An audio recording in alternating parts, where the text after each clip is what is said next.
Dearly beloved, we are gathered here today to get through this thing called life.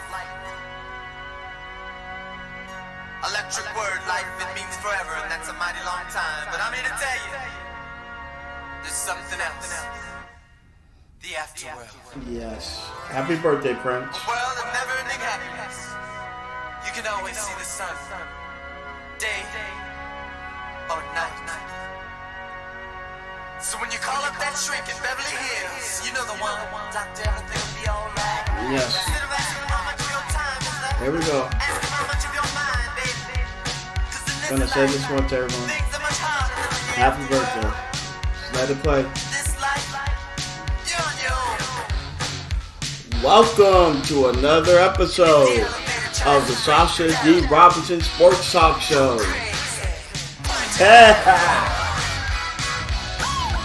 I'm your host, Sasha D. Robinson. You know what? I'll just let this play out for a minute because, again, this is Prince's birthday. Don't lie. The world you're living in. Take a look around. At least you got friends. I call my old lady. More friendly word. She picked up the phone, dropped it on the floor. It's all I heard. Happy birthday, Prince. We miss you. We miss you, but we live through your music, or you live through your music, and you're always with us, no matter what. I appreciate you, for everything that you've done and how your music just really goes there. You know, I can remember the first time I watched Purple Rain. I was back in 1985. It was me and my brother. He had the whole neighborhood friends all together. We were watching it. We were at Goliad Gardens when watching it. Goliad Gardens over on the south side of San Antonio. And we all sat there. We watched it. And I got to the sex scene. I was like, wow. Oh, my God. And you want to know something else? I was not a fan of Morris Day at the time. I did not like Morris Day because I thought he was a jerk. But you want to know something? Now I think Morris Day is probably the Time. Let's put it like this: Morris Day and the Time is pretty much my favorite group of all. One of my favorite groups of all time. They're never going to jump Prince. He's never going to jump Mike. But Morris Day is up there because Morris has that style that you can just be like, dang. But I didn't like him when I was a kid. But I remember the first time I saw Purple Rain, and my older brother. If I'm pretty sure you all know, when you have older siblings or brothers, brothers, sisters, father, everything like that, fathers, mothers, you generally like what they liked, and that's how it was. My older brother, he was a big Prince fan, and I remember him always listening when he was listening to Sign of the Time. I really started loving Prince's music. But again, I loved his music. I got it granted because it's my older brother. But the thing is that, rest in peace. If you guys are going to notice a lot of things about the Sasha D. Robinson show, I'm going to reference a lot of things to an old friend of mine who passed about 5 years ago, Julio Jones.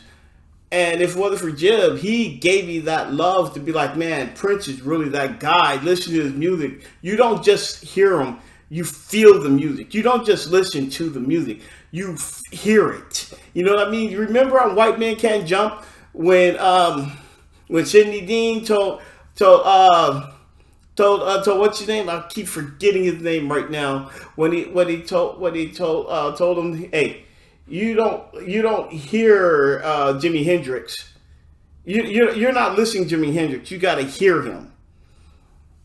And that's the truth when it comes to a lot of music now. Music, it's not just about who can just be able to crank out a nice beat and say a couple of things and get a couple of likes and everybody like you. No.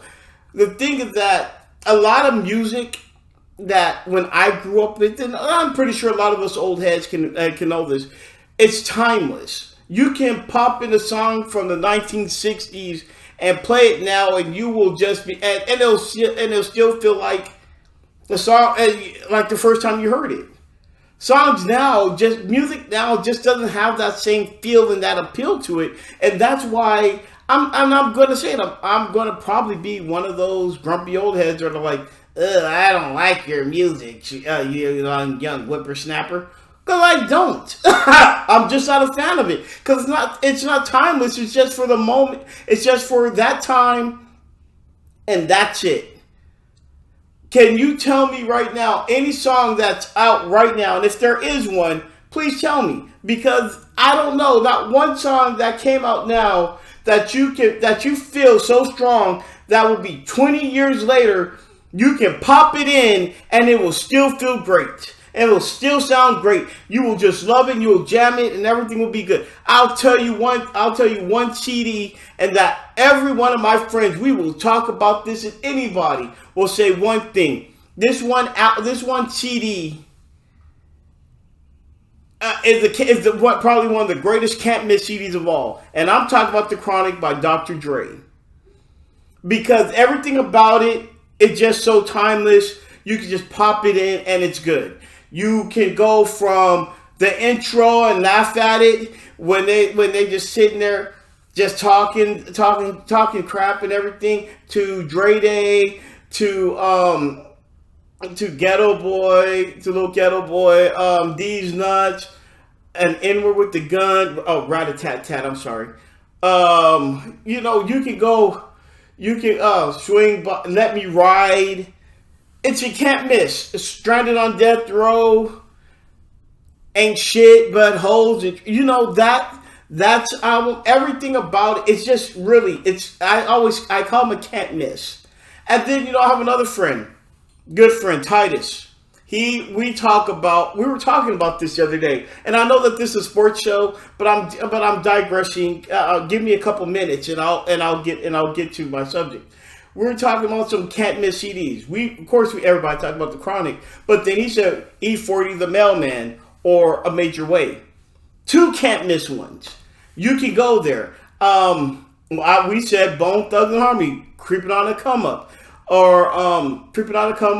or East 99, SWVs, I'm So Into You, Escape. Back in the 90s, the way how that went, everything was just perfect. You just let it play and it went.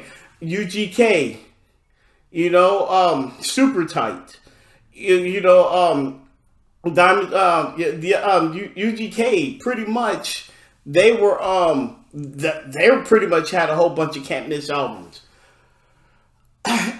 And yeah, I know I'm talking mainly about rap, and I threw in a couple of R&B, but where I'm getting at is that this is where I always rank Prince at. When it comes to his music, it's can't miss. You put on a Prince song, and it's very rarely that you're not going to like any of his songs. Because when he puts it in there, it feels like he puts his heart into it. So I just want to say happy birthday, Prince. I really do appreciate your music. Thank you for everything and all that you've done. And no matter what, I'm going to always continue to play your music, no matter where I go, what I do.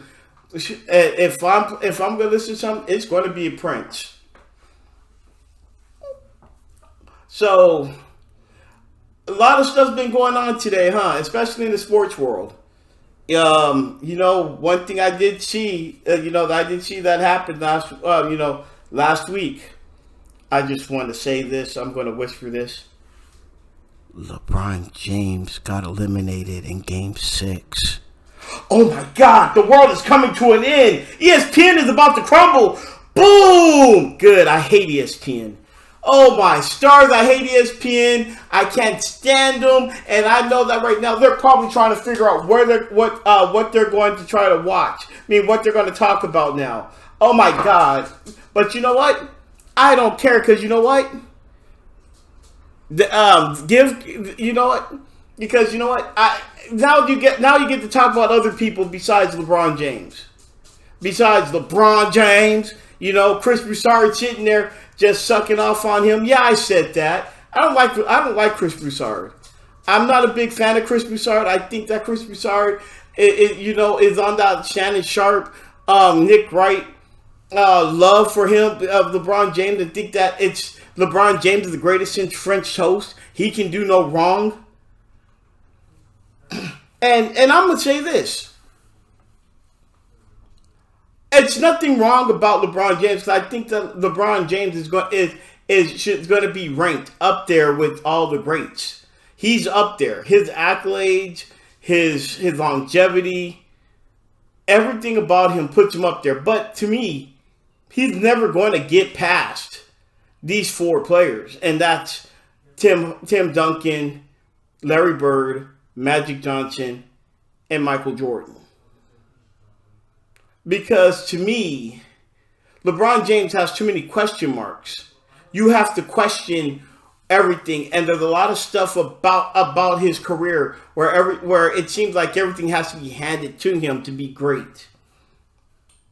When the Spurs got eliminated a couple of times, I never heard not one ESPN analyst talk about, "Oh, he doesn't have any help. Tim Duncan doesn't have any help." It was that they were overmatched. They were overmatched by Memphis when they went out when the number 1 seed went out to the number 8 seed. Was that they couldn't stop the young guns of Kevin Durant, James Harden, and Russell Westbrook in the Western Conference Finals. It was that LeBron James, Dwayne Wade, and Chris Bosh, took Game 7, and maybe Tim Duncan's getting old, and he needs to probably hang it up. It was nothing about he needs help. So that's where I have a problem with it. Now again, I'm Spurs hater number 1, but I recognize greatness, and I know what it is. Now again, I hear a lot of people always talk about Michael Jordan and how he couldn't do anything without Scottie Pippen. And granted, everybody makes it seem like ever since the moment Scottie Pippen got there, the Bulls were winning championships. That wasn't the case. They weren't winning right when they got Scottie Pippen. It took Scottie to learn how to play, and it took them to learn how to construct and be more of a team oriented.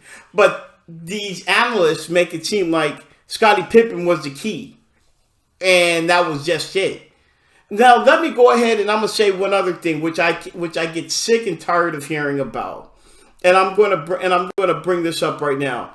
And that was the how everybody says, "Oh, LeBron James has never went out in the first round until now, but Michael Jordan has." And you know what? Yeah, Michael Jordan has went out in the first round. Has went out in two rounds. You are absolutely right.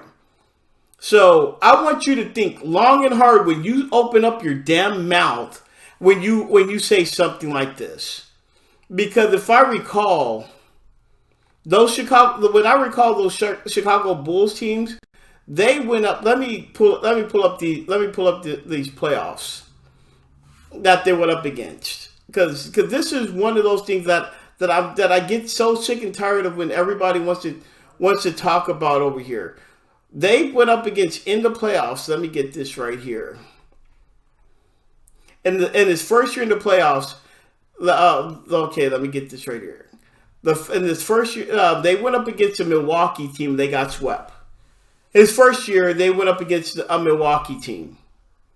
Now, if I'm looking at this right now, and what I'm doing is I'm pulling this up. This Milwaukee team I believe that they were like let me get this right here. So, because again, I believe that during this, they were more of the Milwaukee team. They were like they were a high ranked seed. And everybody wants to make it seem like this was like it was real simple, like it was just like a cakewalk or something. No, it was not. Give me this number right here. Where's the playoffs tree right here?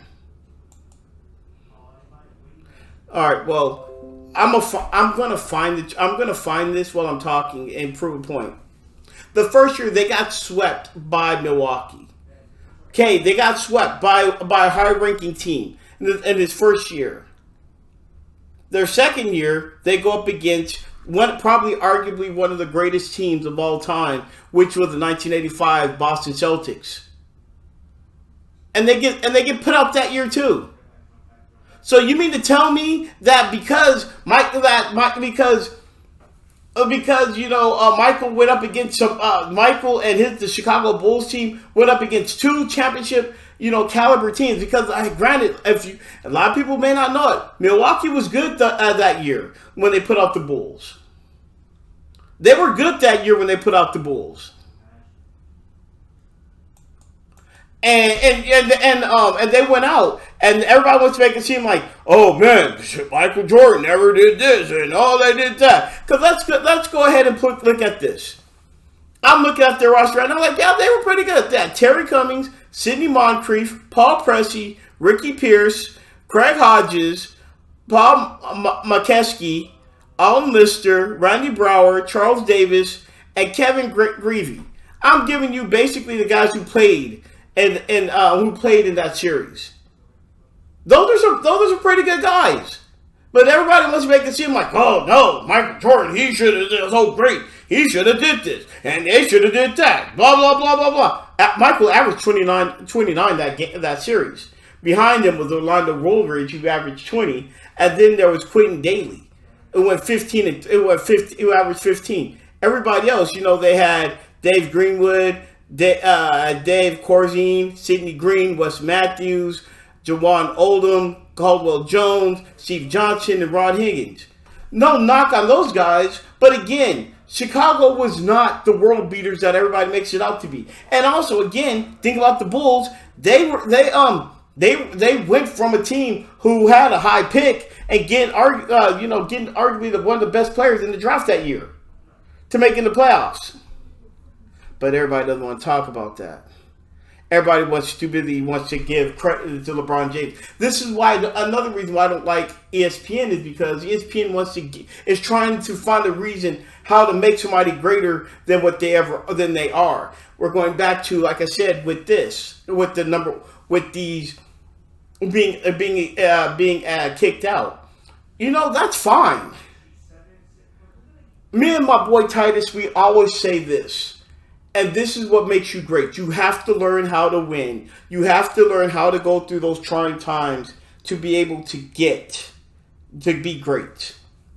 Greatness should not just be handed to you. This is the problem. Everybody wants greatness right then and there. Instead of learning how to be great, you just have to be great. Oh, you get 20 points. Oh, you're a great player. Oh, you came off the bench and scored 5 points. He's a great player. That's not a great player. You're just an okay player who just happened to get 20 points. You have to learn how to be great. And this is why I admire what Michael Jordan did. He had to learn how to be great. He had to learn how to be a team player. He had to learn how to be a leader. He had to learn how to do all this. Now, everybody can talk about The Last Dance and say, well, Michael did this and did that. From what you saw when this man learned how to be great, he wasn't letting nobody take that away from him. This is why I like Larry Bird also. You can stop him. I remember when I was younger, I was 27. I used to think Larry Bird, all he did was just shoot threes, and I hated him. I couldn't stand him because I never really saw him play. When I saw him play, it was when he kept having those back injuries. That was when I really started paying attention to basketball. So when I started looking at some documentaries, and I'm hearing about Larry Bird and how he's just jaying people up and he's talking noise. I mean, he's talking cash money noise to everybody. And then you see this in one of my favorite stories. I don't know who the player is, so if you know, I'll look it up later. But he told one player on his birthday, I hear it's your birthday. And he hit the game winner in his face. Happy birthday, bitch. Oh my God. I mean, really? That's Larry Bird? And everybody wants to make it seem like he's not there. Larry Bird is lethal. He's clutch. You know that you cannot leave him open. But people want to have LeBron James jump Larry Bird. I don't know why. Larry had that killer instinct. Magic Johnson, you know what he brought to the table. He brought that style, that finesse, everything about him. He just commanded it. When he was on the court, he commanded everything. He wasn't overshadowed by everything. He could be able to create. He was able to post up. He knew how to play the game, post you up with somebody his size, that 6'9", running the point.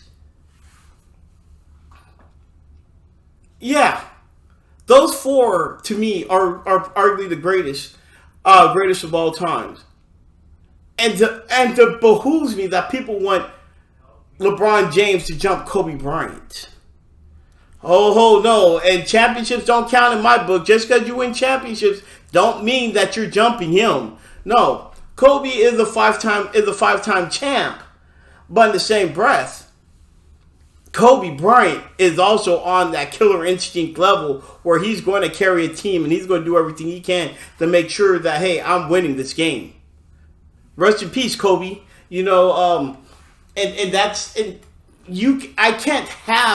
I don't care.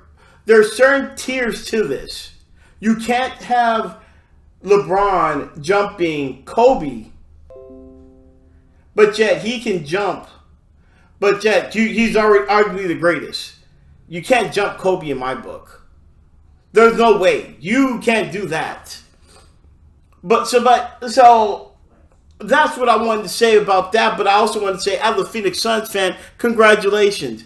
And as of I'm talking tonight, that's game 1 against the Nuggets. This team has came out of nowhere, and they're the number 2 seed.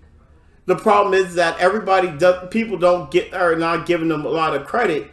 Okay, now I'm seeing it right now. I'm going to go back to one thing. Milwaukee was the number 2 seed when they played the Bulls, and Chicago was number 7. So you're telling me that a number 2 seed going up against the number 7 seed. And then the next year, 1985, when the number 8 seed Chicago Bulls team, playing arguably the greatest team in Chicago, and he went out. Stop it. Yeah, I know I'm jumping back and back, but I'm just not finally seeing this right now. This is why I don't go with a lot of these theories. Because because you're not putting a lot of thought in it, you're just going with the the LeBron team never has done that.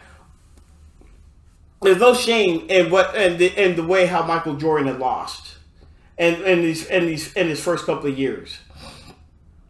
In his first couple of years, it's okay to me because you're young, you got to learn how to get past it. And 2, you're going up against some contenders. It doesn't work that way. This isn't 2K. We live in a 2K world, and I hate this crap. Because people make it seem like if you're great right now, you should always do this. You should always do that. You should always do this. If this isn't 2K, you just don't put somebody in there, and you're not controlling the guy. It's a team-oriented effort. Everybody has to be on the same page.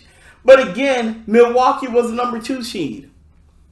Now I'm going to go back to Phoenix. As I was saying, with Phoenix, they're number 2 seed. They're playing up against the Denver Nuggets. It came out of nowhere. I'm proud of my favorite team because there have been times when I'm just wondering why the hell am I rooting for you. I've just remembered these horrible years.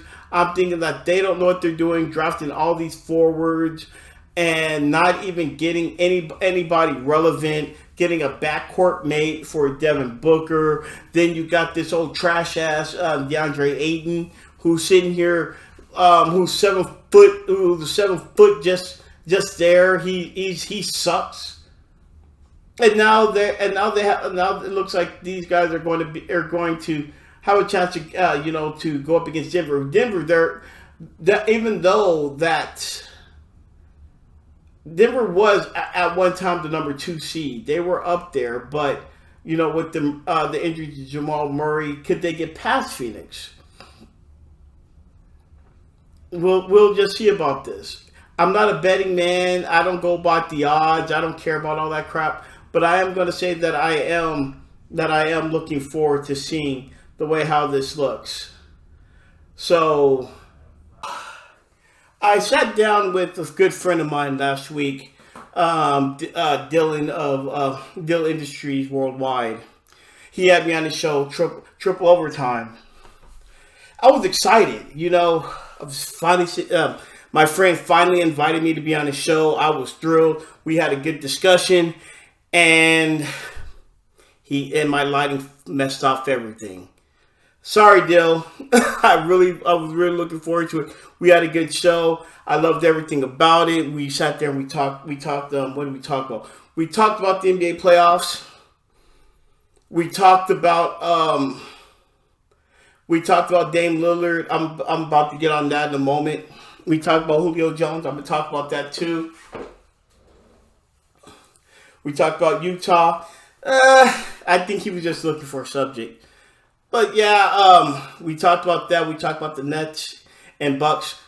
Even though I just walked into the room to grab my cord and I saw that it looks like the Bucks lost, I'm still picking the Bucks to win this series. Yeah, I know that the Nets won right now. They're down. The Bucks are down 0-2. I still got the Bucks to win this series. I'm just not believing in the Nets at all. I still got them. And this is at the time of this recording that I'm doing right now. So let's go ahead and one thing I wanted to talk about was again Dame Lillard. What it was that why I wanted to talk about this was because I love this time of the year. Tell me something. When you watch NBA basketball, do you remember a moment in time where you were like, "Oh my God," and you were just, "Wow, I can't believe this." Well, I'll tell you, I've seen a whole bunch of "oh my gods," but two "oh my gods" that I'm going to regret never watching. The very first "oh my God" moment was in the 1994 Eastern Conference playoffs when the Pacers played the Knicks. So what happened was, you all saw this. You all saw know everything about this. What pretty much happened was in this game, it was Game 5. The series was tied 2-2. Game 5. They're playing in Madison Square Garden. The Knicks and the Pacers. And the Pacers were down by 11, but it was a slow, boring ass game. I went to bed. In the third quarter. Why? Because it was boring. And this was before all this, and I didn't have cable. I woke up and I went to school. I caught the bus to school the next day because this game played on a Sunday. Monday morning, I went to school. School was almost out, and we were all sitting. Me, my friend Brittany, AJ, Jabri. No, actually, it wasn't Jabri. Jabri wasn't there. We were all just sitting there talking, and then Jabri walked up to me, and he said, "Sasha, so did you check out the game last night?" And the reason why Jabri asked me, "Did I see the game last night?" was because if people don't know, I'm a big John Starks fan. So he teased me because I'm a big John Starks fan. I love John Starks. And I'm like, no, I watched some of it, but I went to bed. I know the Knicks won. They were up. So, and the game, they don't look like they were going anywhere. Brittany had this look on his face like, "Oh, you didn't watch it, did you?" And he looked at me like, "Oh, you didn't watch it." And they're like, no. And I'm like, no. And they're like, no, the Pacers won. Reggie Miller lit up the Knicks backcourt for 25 in the fourth quarter. I'm like, what? I'm like, oh, then Jib, he started imitating with the way how stiff he is, the way how he moves his body. He's sitting here shooting three. He's coming off of picks. He's coming off of screens. He's hitting threes. They could not stop him. And so I'm like, what? Oh yeah, the Pacers won. And they were going up 3-2. They looked like they were going to put the series away. And I was like, what are you talking about? Like, oh man, no. They did not have an answer for Reggie Miller. So when you finally see the highlights, I missed it. I missed Reggie Miller going off in the fourth quarter, blowing everybody away. So I vowed to never try to always try to catch every playoff moment, because these are moments that, hell, you don't want to look at highlights. You want to see the game, but you want to get your reaction. We're going to go back to my second one that I missed. And that was Dame Lillard when he just hit the threes against the Denver Nuggets. The Denver Nuggets in in that game. I want to say it was Game 5, just a couple weeks ago. To this day. Now, why I say that I missed, the only reason why I missed this one, was because of the fact that I was watching the Suns blow out the Lakers, and I didn't watch it. I was really watching that game, but I remember looking up in the top score. They showed the the box score, and I text Titus, good friend of mine. I text Titus. It was game 5. And I remember it was game 5. I text Titus. This is set up for game time. But I'm too busy looking at the score, just wondering, man, Phoenix, don't screw this up. And then I look down. I look at my phone. I see a text by Titus like, oh snap, and then Dylan from Dill Industries sent me a text. He's like, oh my God, can you believe this? I can't believe it. Oh, this is great. And I'm like, oh my God, I missed it. And then we're going into the other overtime. He does it again. Dylan sends me a text. Titus sends me a text. I'm like, wow, I cannot believe this. We're all tripping out about this. Like, wow. And I missed this. Something that I chose because I was watching my favorite team. But this is stuff that, you always want to catch this stuff. I can say that I watched 0.4 seconds. I remember Jabri's face when Derek Fisher hit that game-winning shot against the Spurs in the 2004 playoffs. Jabri went from happy because Tim Duncan, they battled back against the Lakers. They were down big against the Lakers. The Spurs were down big against the Lakers. They came back, and then Tim Duncan hit a game-winning shot with 0.4 seconds left. Jim's happy. He's happy. And then Derek Fisher turns around, hits a shot. Oh my God. Jim's face. It's over. But at least you watched it. You were there and you saw it. What about okay? There's other ones. When Reggie Miller, again, we're going to go at Reggie. Reggie 8 points in the 1995 playoffs. When it looked like that game was another game that looks like it was out of hand, and then all of a sudden Greg Anthony forgets he wants to hold on to the ball, and my favorite player didn't have the gall and didn't want to hit some crucial free throws. So I was there and I saw that. These are moments that you want to be able to catch, and just like that kid when you finally saw a rainbow. You didn't see it on a TV screen. You didn't see it or somebody took a picture of it, you were out there as that child and you're like, oh, mom, look, it's a rainbow. Same thing that I saw right there. You can talk about this when it comes to football. You can talk about this when it comes to baseball, anything. But this time of the year is just so fantastic. I always say March Madness is my favorite time of the year because upsets galore. This is when the big boys, when you see who's really good and which teams, if these big name teams are really wanted, or these little teams that nobody knows of, like Loyola Chicago when they beat Illinois this year. I'm going to, and the thing is that I can say this, Titus, again, I'm going to keep referencing Titus or Dylan a lot because, again, when I talk sports, these are the guys I normally go to, or even my boy Rash. I'm not going to say his full name because I don't want anybody freaking out.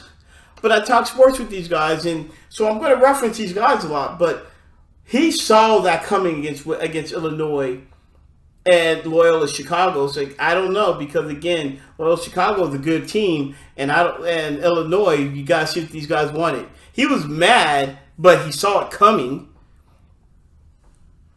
But this is why I love basketball, because this is when you get to see, are these guys for real? Because football, it's all about size, technique, and it's about size, technique, and speed when it's in college, when it's college football. Look at this, and I'm digressing. I know I'm all over the place, so follow me here. Alabama this year was just a team that just dropped back, just throw the ball deep, just run a couple of out routes, do whatever you can. But these guys were 1-2, bam, and they're at a cloud of smoke. Who was going to be able to compete with them? We saw nobody was. Why? Because they're just blowing right past everybody. Jalen Waddle, even coming off of an injury, came back acting a fool. And you saw Mac Jones, and Mac Jones, he looked like all he had to do was just drop back. Oh, there we go. 60-yard bomb, 70-yard bomb. It didn't look like he could just really step back and really pick a defense apart. He had those toys out over there. And Najee Harris, hey, let me go ahead and give you the ball. That was the perfect team, and nobody was out there. So that's one thing when it comes to football, especially college football. It's all about tech. With football, it's all about game planning and technique. There's a lot of stuff when it comes to football, but at college football, because the pro game, everybody's pretty much the same. It's just if you have a good coach, if they could be able to put shit together. But with NBA altogether, though, that's different. NBA and NCAA,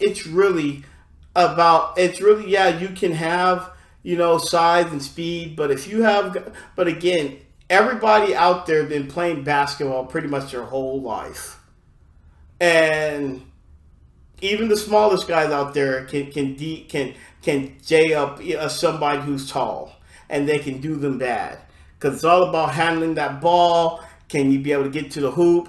How good is your defense?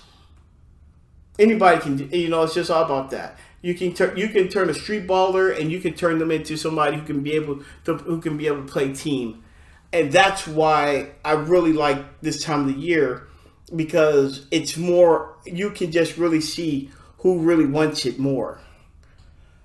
So that's why when it came, I missed that thing with Dame Lillard, and you have to embrace a lot of this right now. When people say I got ice water in my veins, nah, bro.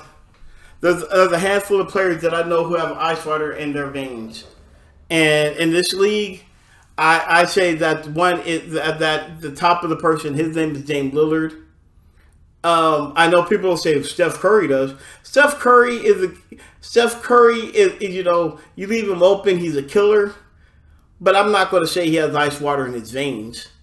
He's a good shooter. Oh, you leave him open. I mean, that's just it. But when it comes down clutch, when it comes down to it, would you and somebody's on him, because it's a half court set. He's got to get the ball, and you have your best defender on him. Is he going to be able to step? Is he going to be able to step up and create a shot and everything? Because I don't think that if you put Kawhi Leonard on him, that's going to happen. Because I've seen Kawhi Leonard D him up so many times, especially him and James Harden.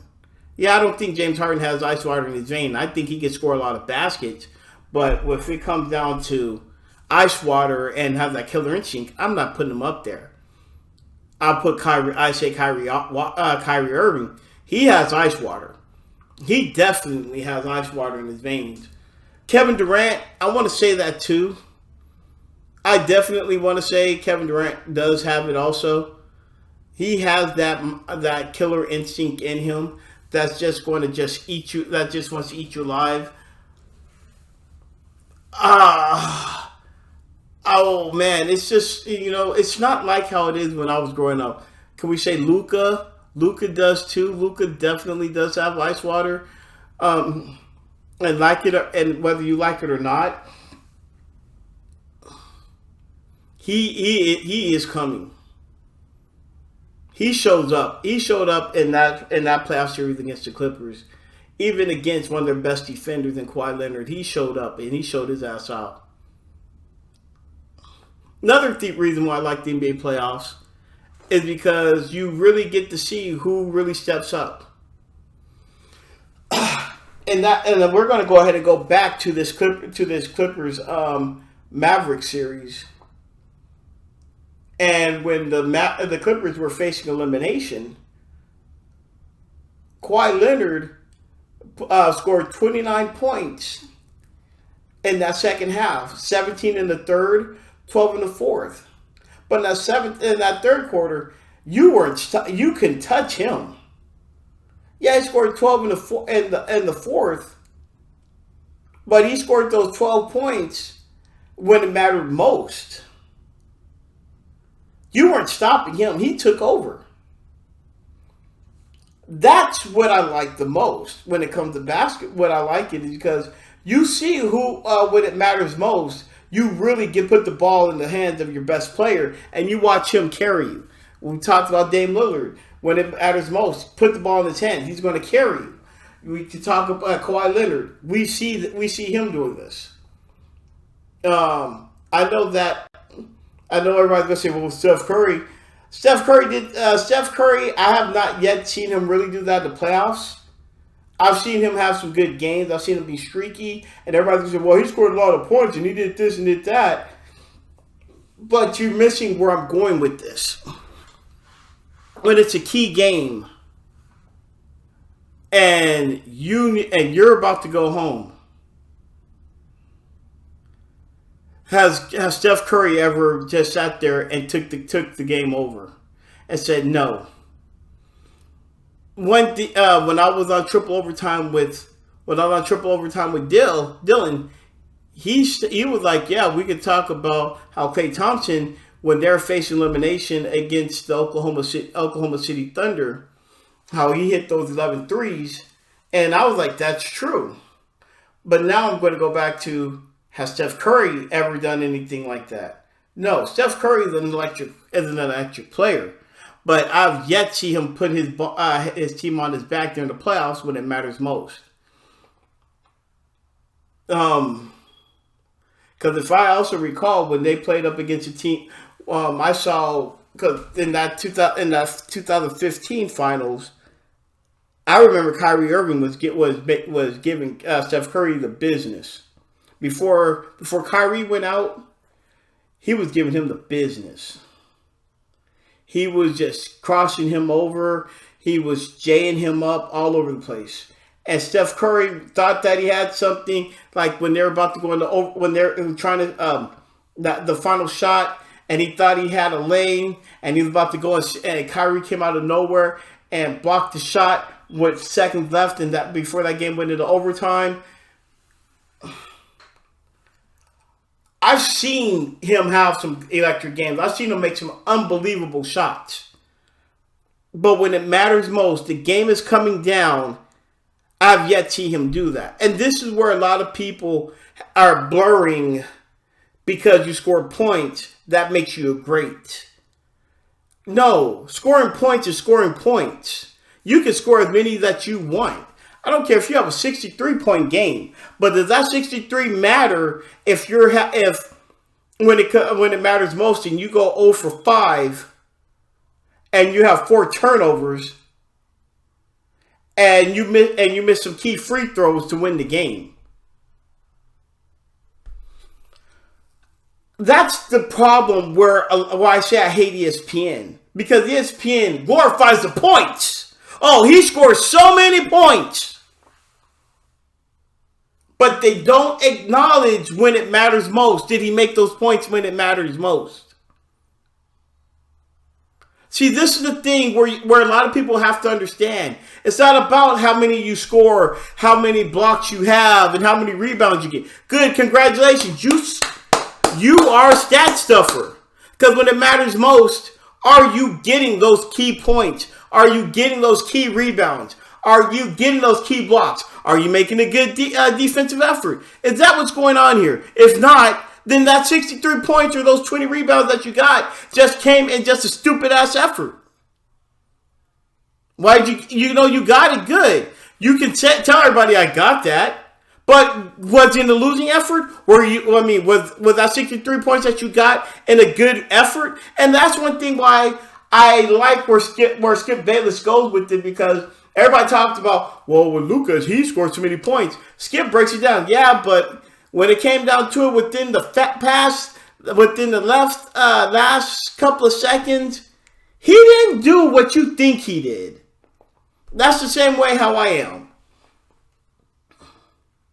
When it matters most, are you that guy? This is another reason why I love the NBA. The problem is that the NBA is so...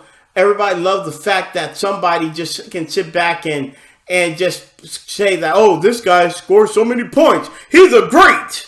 You know what the French toast... And I know I'm sounding like... I know, I'm sorry. You know what the flub... How about this? You know what the flub... those points mean. Who cares? If it's in a losing effort, you're going to glorify somebody who scored so many points in losing effort. You're going to glorify those points when he's sitting here causing all these turnovers and he's the reason why they lost. But he scored 63 points.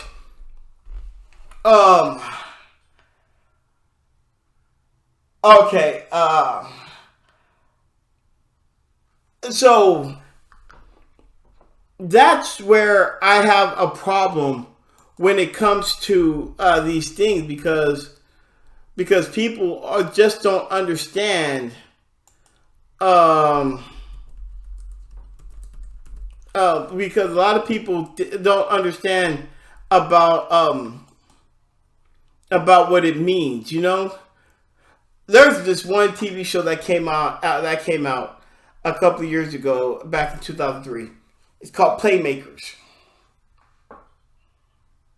Playmakers was about a fictitious football team. And it starred Omar Gooding, Russell Hornsby, a couple, they started a couple of guys in there. But in one episode,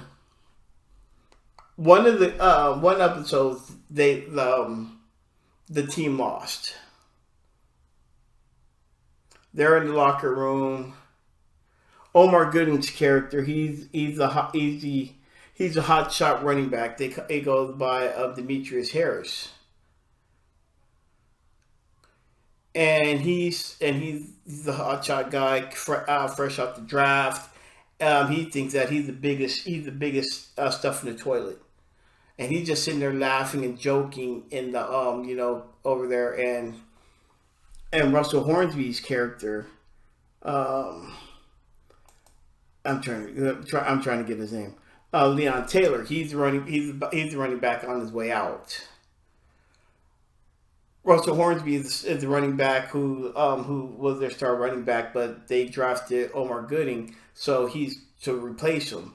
So Demetrius Harris is sitting there laughing and joking and ha ha ha ha ha, and Russell Hornsby looked at him like, "What's? I don't know what's so funny. We just lost." Demetrius Harris looked at him and said, "I had 127 yards rushing and 2 touchdowns." I don't know, and I don't know what y'all talking about. This pissed off Leon Taylor, and I don't blame him because instead of him acknowledging the loss that they have, he's sitting here laughing and joking. Well, I got 127 yards. I had 127 yards rushing and 2 touchdowns. I don't know why y'all. I don't know why y'all are tripping. I got mine. Y'all didn't get yours. This is why I don't like ESPN, because ESPN glorifies somebody who does a lot. But is it in a winning or losing effort? This is where you have to. That's where you have to decipher so many of these things. And that's where I go with. I argue with Titus all the time. He'll talk about something like, "Yeah, but did they win? Was he the reason why they won? Yeah, he scored his points, but when it mattered most, what did he do?" So that's my thing. That's my little take on that right there. So with that being said, how do I feel about how do I feel about Julio Jones being traded to Tennessee? Because if you look at a lot of those who don't know, and I forgot in Podcho land, I have to make it. I have to play the "you're stupid," so I have to make it seem like you don't know what I'm talking about here. But one of the great Atlanta Falcon wide receivers, Julio Jones, was traded to Tennessee yesterday, and he was traded for a 2nd and a 4th round pick. He's sent from Atlanta to Tennessee to team up with the Titans and have a nice little wide receiver mate with AJ Brown, and hopefully Ryan Tannehill can probably look all great himself. This is one thing that I was talking about with Dylan on his show, and I said that Tennessee or Indianapolis, because that makes more sense. Because I don't play Madden and stock up your talent and get all the talent in there and everybody good. You want this because you're hearing stuff about, oh, Julio going to Seattle. Oh, Julio going to let me think of another. Let's go. I forgot. Scratch Dallas. That ain't happening. He already shut on live TV. He does not want to go to Dallas. I bet you Jerry Jones like, yeah, well, let's go ahead and look into Julio Jones. Nope, not going there. Oh, darn. Oh, fiddlesticks. He wasn't going to go to Minnesota. Because then he was going to stunt the growth of Adam Thielen and Justin Jefferson, who looks like he's destined to be great. I would have liked to, another team now I'm thinking about. I may like Lazard and some of the other players up there in Green Bay. But Julio Jones up in Green Bay with Adams, that would have been pretty good. Maybe that would have gotten Aaron Rodgers, got him to be like, okay, forget it. I'll come back. I forgive you guys today, but I won't forgive you next year. Maybe that could have been something. He wasn't going to go to Arizona because Arizona has too many wide receivers. You don't too many balls over there. It doesn't work. Just because you see it happen in Tampa Bay doesn't mean it's going to happen everywhere else. Where you have one quarterback and all these and have talent all across the board, that means automatically that everybody can do it. No, not everybody can do this. I also told Dylan I wouldn't mind seeing him in San Francisco because outside of Brandon Ayuk and Deebo Samuel, who do they got? Jalen Hurd. He can't even stay. He can't even stay healthy. Who else? Who else do they got? Now that I'm looking at this right now, I'm going to go ahead and pull up. Look at their roster. Who else do they got? Craycraft. If you could see my face. Travis Benjamin. Again, if you could see my face. I know they have big things about Trent Sherfield, but we'll see about that. Jawan Jennings, again, gotta stay healthy. Mohamed Sanu, peace out, brother. I don't know why. Oh, I got one. Everybody just loves Richie James Jr. Whatever, Negro. That ain't happening. You know, Benny Fowler. No, Benny Fowler can go found somewhere else. I'm looking at this Andy Jones and I got one. Kevin White. Like really, Kevin White. I wrote an article because I write for the 49er Web Zone. I wrote an article there and I was like, Kevin White, like, hey, they're bringing in Kevin White. Maybe he can be able to resurrect his career. He got in one game. These 49ers, when they were not playing Brandon Ayuk and Deebo Samuel, you mean to tell me that he can beat out players like River Craycraft, or he can beat out Richie James? I mean, you can't get past them. No, granted, I know that they like. I'm going to say right now, I know I'm seeing a lot of stuff that they like Austin Watkins. He's the rookie. He's Sammy Watkins. He's related to Sammy Watkins. But the thing I'm getting at is you couldn't get past them. You're supposed to be the top pick. You were a top pick coming out of your draft. You were a monster. In your fifth year. You're about to be in year 6. You were a monster coming out. I remember I want the Niners to get you.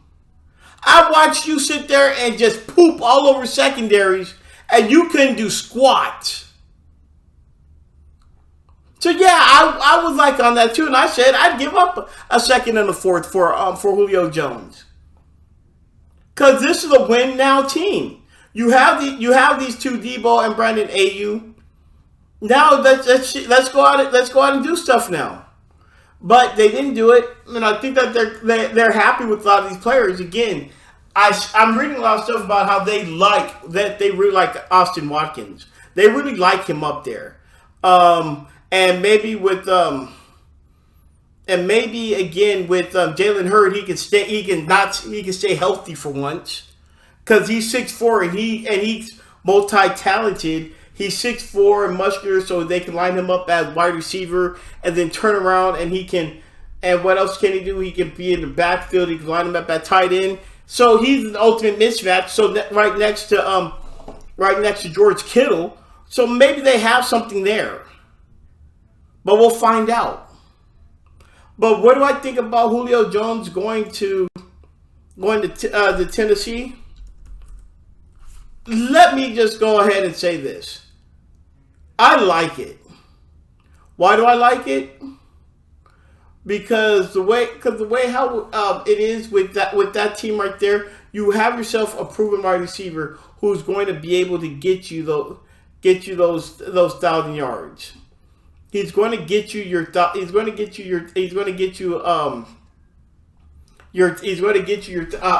yards. He can be able to take off the miss. Who are you going to double team? Just like I believe everybody says, who are you going to double team? You have a 6'3" receiver, and AJ Brown is what? Let me pull this up right here. AJ Brown is what? Let me get this right here. AJ Brown is 6. AJ Brown is 6 foot, but he's muscular. And then you have a 6'3" wide receiver in Julio. You also, with Chester. I remember when Chester Rogers, when he was at Pittsburgh, he was pretty consistent. So you have those 3 right there. I'm not. I'm looking at the rest of these guys and what they have, and it's not impressing me. Their tight end position that doesn't look pretty impressive, also. But outside of that, you can really do something with Julio. Now with Julio Jones, and then again you have then you have Derrick Henry, but like I was telling a friend of mine, I like Derrick Henry, but you have to have something to spell him.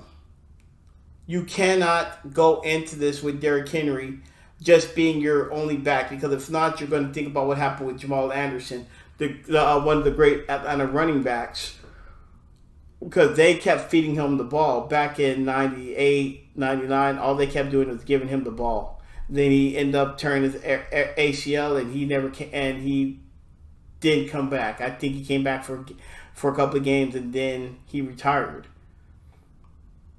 Let's put it like this. Jamal Anderson, I may hate the Falcons, but I love this toughness. But you can't feed the ball them, and this is the problem. What I see with what the Titans are going to do.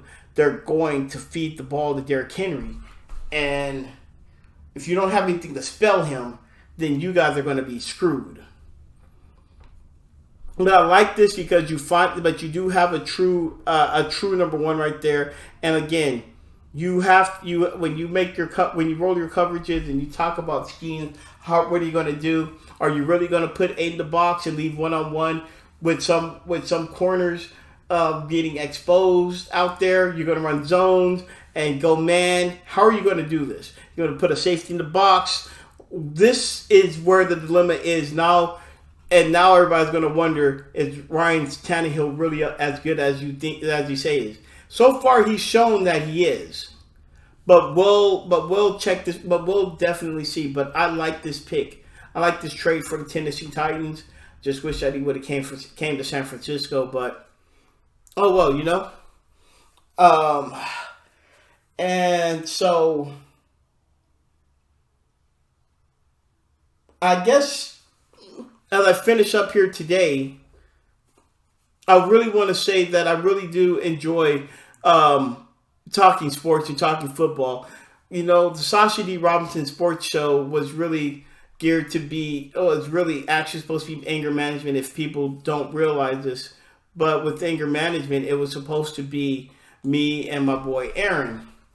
And we were supposed to sit there, we were supposed to talk, again, two guys talking sports. We were supposed to get in there and get angry, according to what my brother would say, but it didn't happen that way. But I do enjoy doing my show. Still don't have a catchphrase yet. I'm gonna figure this out. I am going to figure out what the Sasha D. Robinson Sports Show catchphrase is going to be. When I do, it's going to be great. I just love it. But until then, I want you all to enjoy your the NBA playoffs. Catch up some NHL also. Just because it's not mainstream, it can be enjoyable. I've watched a couple of games and some highlights and talk. Still trying to figure it out. But if you're going to do in the sports shows, this is one thing you have to do. You have to be able to. You gotta you got to expand your mind as well with baseball. I hate to say it, baseball. People say, "Oh, it's boring." Yeah, trust me, it can be It can be really thrilling also, especially when it's a nice. I remember Game 7 when Chicago and Cleveland, and when and I missed the final at bat. Oh my God, I've missed that one because me and Kendall was getting home. It was late. I was getting home. I was listening to it at home. Listening to it in the car. No, I was watching it because I was streaming it out of my car. I didn't pay attention to it. I turned it off, and I'm thinking that no matter what's going to happen, this is going to either the Indians are going to win or the Cubs are going to win. No matter what's going to happen at bat. And I missed it because as soon as I came in, I see everybody and the Cubs. They're just celebrating and dancing. I'm like, wow, I missed this. And Titus was excited because he's a big Cubs fan, and he finally gets to see the Cubs. He finally saw the Cubs win, and he was just excited. And he was, and I'm hearing N words, N words, N words, yeah, N word, yeah, N word, and all this other stuff. And so baseball can be very dramatic.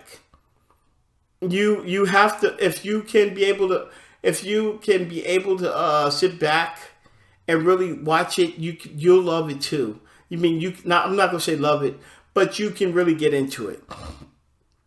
I know we're about to get into the dog days of summer, but until then, let's enjoy some NBA playoffs, and then we'll talk some more. We'll talk some more football, and we'll get into some other stuff as well. Until then, I'm Sasha D. Robinson of the Sasha D. Robinson Sports Talk Show, and we'll definitely watch this together next time. All right. Until then, happy birthday, Prince.